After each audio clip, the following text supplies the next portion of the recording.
just get through one day without the media proving they're about as trustworthy as the Iraqi information minister? Do they think everyone just forgot about their treatment of Brett Kavanaugh? Attempted rape or There's sexual no assault. evidence besides one So you're story. saying, are we back to you saying you don't necessarily believe Dr. Ford? I think rape culture is so pervasive that it's possible that he's not lying and still did it. The woman who says Kavanaugh tried to rape her, the woman who says Kavanaugh exposed himself to her. She said that she remembered that Brett Kavanaugh tried to rape her and put his hand over her mouth so she couldn't scream. Kavanaugh held her down, and she thought he was going to rape her. I believe he was going to rape me. I believed he was going to rape me. I believed he was going to rape me. The most serious allegation that Kavanaugh aided and abetted in the commission of a gang rape. Gang rapes and excessive drinking and aggressive behavior from Brett Kavanaugh. And a participant in a gang rape? Gang rape. Gang rape.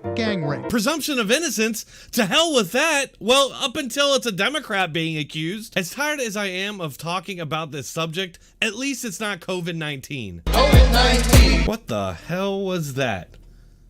COVID-19? COVID-19. Okay, maybe I am really starting to lose it. And this week we've seen him really be challenged for the first time in 5 weeks on allegations that many in the media have ignored, and finally those are coming to light. Well, I know we here at ABC have not ignored, and many in the media have not ignored it. Liar.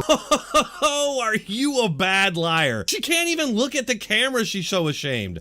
She really should have lost her job after she cried on the air because they lost the election. What an unprofessional hack.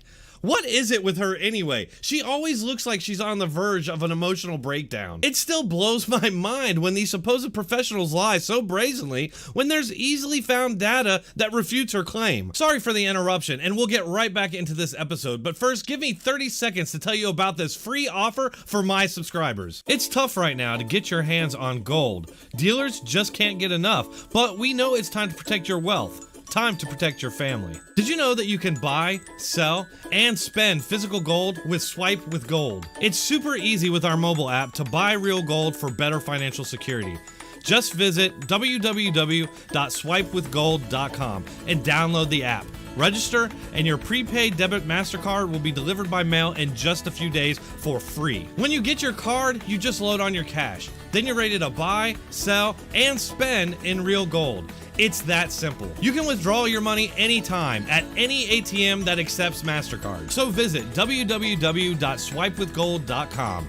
That's www.swipewithgold.com and download the app right now to get your free card and start using real gold as money. Not only did ABC News not cover this story going back to March 25th when the allegations first came to light, but they literally spent 0 minutes on it up until April 30th. Her claim is that the other media outlets have also not ignored the story, but as you can see, they actually spent more time on Pence not wearing his mask in one day than they covered the Biden allegations in a month. According to RealClearPolitics.com, MSNBC mentioned Biden's accuser 1 time in a month, while CNN mentioned her 9 times. By contrast, CNN mentioned Kavanaugh's accuser 1,898 times, and MSNBC mentioned her 1,878 times. And it's not just TV media. Check out Wikipedia, where the Kavanaugh allegations are front and center on his page, while Biden is only mentioned 1 time and it's at the bottom of his page. I've said it before and I'll say it again.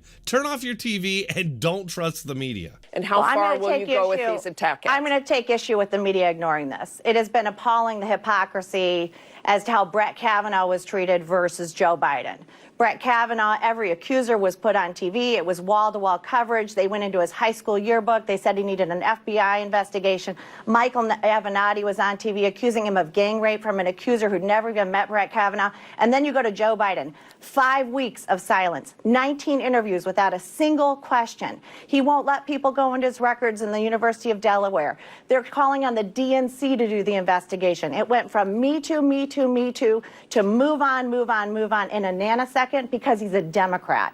And the hypocrisy is appalling, and it's not just from the Democrats, it's from the media. And I'll tell you, I think any outlet that conducted those 19 interviews and didn't ask a single question should be disqualified from conducting any part of a presidential debate. I'll be honest, I've never heard of this woman before, but she needs to get out into the media more often. You won't find many Republicans who actually stand up for themselves in the media like this, much less call them out to their faces and then come back at them when they deny it. Raddatz is attempting to rewrite history here, and most other Republicans would have just let her get away with it. Her point about these media outlets not being allowed to moderate the debates should be non-negotiable. I've never understood why the Republicans let these Democrat shills moderate their debates. You just can't trust them, and there's almost no real journalists in the profession anymore. It'll be interesting to see where this goes, but the GOP better not budge. I'm tired of seeing our debates moderated by Democrat Party operatives. Afterwards, she interviewed the DNC chair, Tom Perez, and it was the predictable softball game you would expect. Joe Biden has been very clear, Martha, that this did not happen.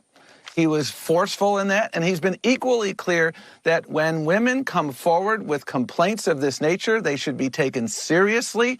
Their complaints should be investigated. They should be treated with dignity, and he's done exactly that. You know what else Joe Biden said? He said, believe all women. That's something the media and the Democrats are desperately trying to cover up and rewrite now. Suddenly, due process matters again when a Democrat's being accused. Well, listen, there's been so many investigations of the vice president. The most comprehensive investigation of the vice president was when he was vetted by Barack Obama in 2008. They look at everything about you. They looked at the entire history of Joe Biden. Barack Obama trusted Joe Biden. I trust Joe Biden.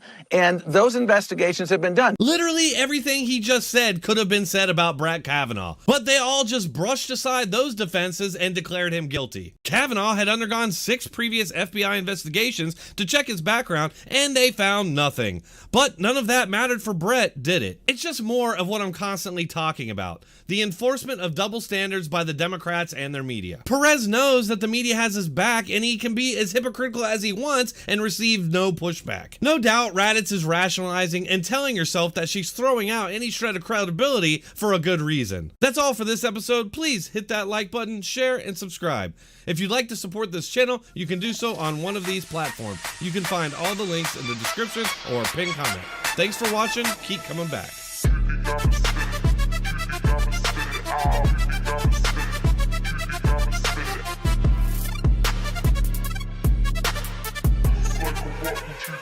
Like a what?